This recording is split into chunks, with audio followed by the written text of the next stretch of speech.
ভাইয়ের উপর দিয়ে একটা বালির ঝড় বয়ে গেল। আর কচি গাছে দুটি লাউ ধরেছে। বলেন কি? বলছি বৌদি কেজি কত করে? না মানে আমার লাউ খেতে খুব ভালো লাগে তো, তাই জিজ্ঞেস করছিলাম, বুঝেছ? সাব্বাস বেটা।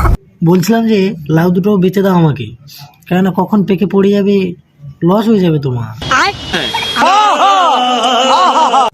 প্রথমবার ঢোকাতে সবার কষ্ট হয়।